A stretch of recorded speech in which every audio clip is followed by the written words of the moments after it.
Greetings, esteemed viewers. Imagine that you're deeply immersed in a group project, but somehow, the brunt of the workload lands on your shoulders. You're in the right place. Let's delve into the fascinating psychology of social loafing, decode its mechanisms, and most importantly, arm you with strategies to avoid its pitfalls. Shall we? So, what exactly is social loafing? Picture this. It's 1913, and Maximilian Ringelmann discovers that when individuals band together for a tug of war, the collective power generated is not the sum total of each member's strength. Astonishingly, each additional person seems to exert less effort. This discovery turned the conventional wisdom that larger teams amplify individual effort in its head. Yet, here's the twist. The notion of social loafing, while comprehensive, is only the half-truth. I'll guide you through step-by-step to unravel the mystery of why, when more hands hit the deck, each pair seems to lighten their load. Consider these scenarios. A group homework assignment, an audience asked to cheer loudly by a performer. All classic cases of social loafing, where strangely, as numbers swell, collective effort dwindles. Ever noticed at a concert when someone shouts, "I can't hear you"? It's not just a stage antic, it's social loafing in play. Diving into the psychology driving social loafing reveals two core reasons for its development. First is the diffusion of individual accountability. Ringelmann observed that personal duty seems to disappear among the crowd. Here's where life's top coaches shine, by gluing the team's spirit together and igniting sparks of motivation in each player, striking a balance between togetherness and individual autonomy. Then, there's the diminished perceived significance of one's contribution.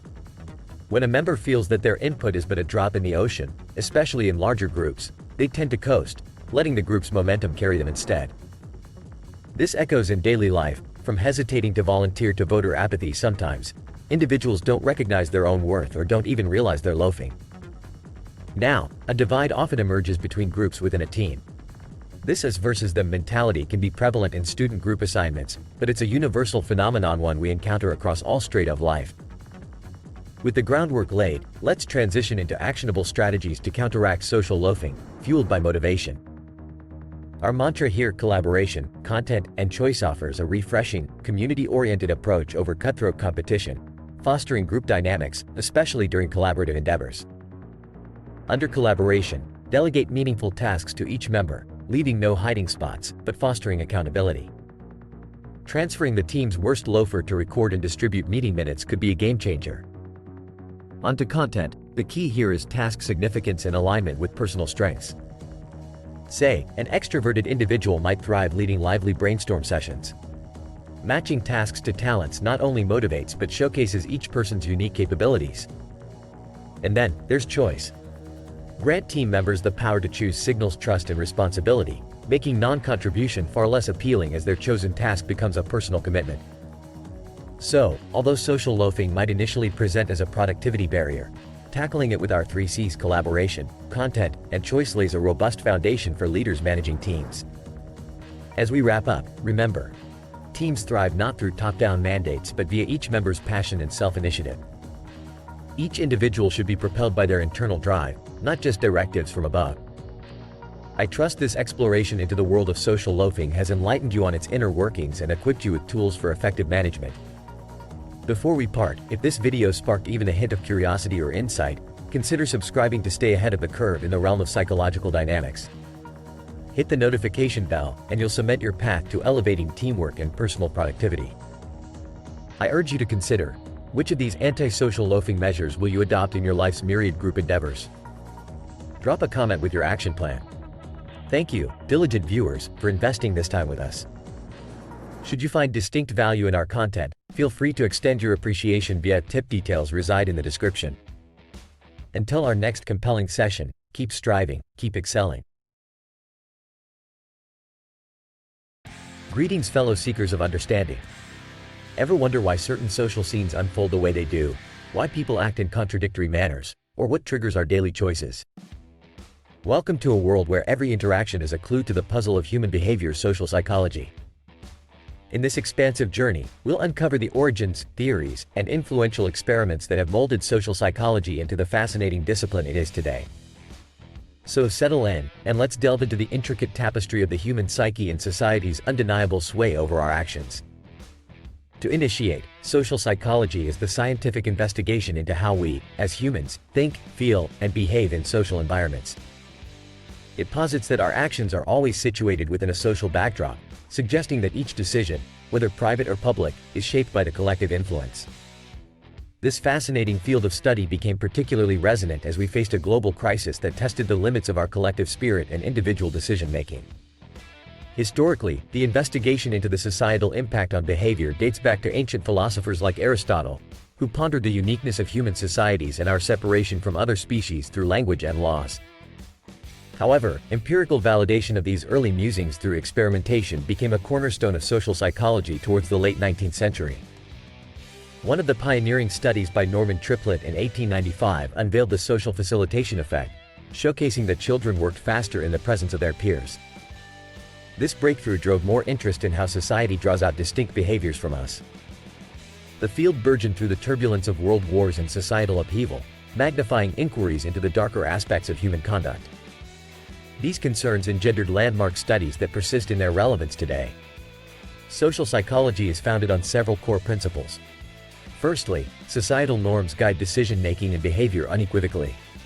Secondly, these norms and behaviors can and should be subjected to rigorous testing and examination. Thirdly, individuals are judged by their actions, as actions are believed to uncloak personal attributes.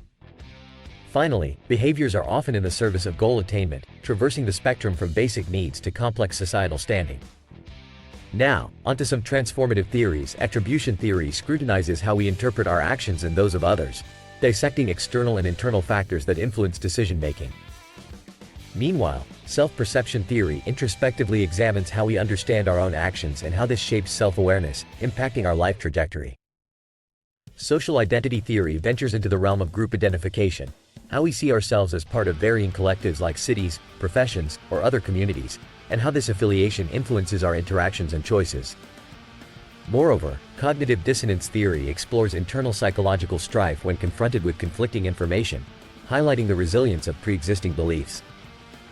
Evolutionary psychology probes deeper, questioning whether the roots of our social interactions, language, and perceptions stem from evolutionary forces.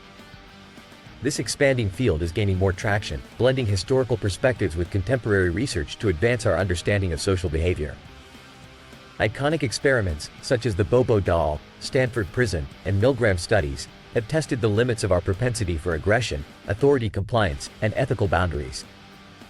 They have offered disturbing and enlightening insights into humanity's capacity for both good and evil, illuminating the conditions that cultivate these traits.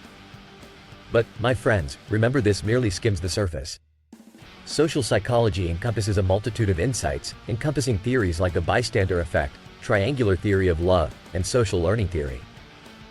These concepts serve as windows into our complex natures, guiding us in comprehending the intricate balance between individual psyche and societal influence. Social psychology continues to evolve, adapting to modern challenges like digital communication. This unprecedented domain of connectivity has birthed entirely new studies, previously inconceivable. The pursuit of these inquiries is tantamount to a quest, unraveling layers of our societal fabric. So, if you found this overview enlightening, anticipate what's yet to come. We will delve further into the intricate nooks of social psychology. To march alongside us on this odyssey, and to fuel your cerebral curiosity, remember to subscribe, like, and ring that notification bell. Doing so isn't just clicking buttons, it's about joining a community committed to deepening our knowledge of the forces that shape our world.